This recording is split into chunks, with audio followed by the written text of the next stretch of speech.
Okay, I want to try this new way of doing a card that I've never seen before. This comes from Karen Titus. She has a YouTube channel. I think she's Stampin' Up! Demonstrator. All the things. It starts with a 6x6 piece of double-sided cardstock is the best because both sides of the cardstock is going to show. Here's one I cut out of this watercolor paper, and you're going to score at every 1/2 inch on each side. So 1.5, 1.5,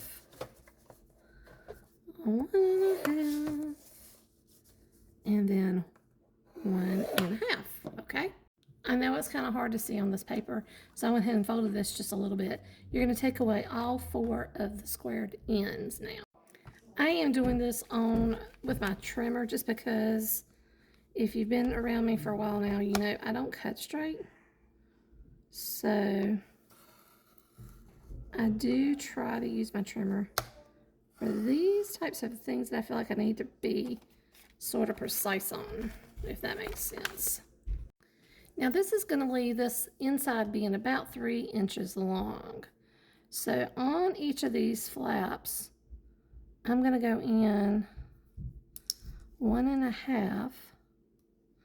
Again, I make a little tick mark on each of these sides so I know where to score, because we got to do a little bit of scoring. I hope I did that one right. I did. Sometimes I get talking and I'm like, did you do what you said you were going to do? All right, now I've been kind of toying how I'm going to do this, and hopefully I'm not going to screw this up. But we're going to take that little tick mark. No, this is not going to work. Let's do it on the paper cut. Yeah, that was a disaster waiting to happen. So the big thing with this is, from what I can tell from looking at the tutorial, is you need to make sure these line up. Oh, do I not have the, oh yeah, I was going to say, do I not have the ability to do it like this? And you're going to line these up.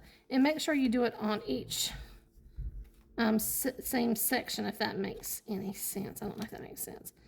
But instead of doing it the opposite way, make sure it's done the same way each time. I'm trying to line it up in this track, which is turning out to be a little harder than I imagined. I thought this was going to be the easier way, but maybe it's not. I don't know. So, from your tick mark to the corner. Okay, there we go. And I don't think my tick mark's really gonna be that noticeable. Now, because this is the same pattern on every side, this is not gonna be all that dramatic. But anyway, we're gonna fold this over now that we've gotten these all folded. And it's gonna go just like this. But somehow, I think, oh, I'm going to tuck this one in here, I think is what's going to happen. And then it makes a perfect little thing. So on the inside, you can add a little sentiment or picture or whatever you want to, and then put this in on your card. I hope this is helpful. Come back for part 2, and I'll show you how I make this in the card. Thanks, guys.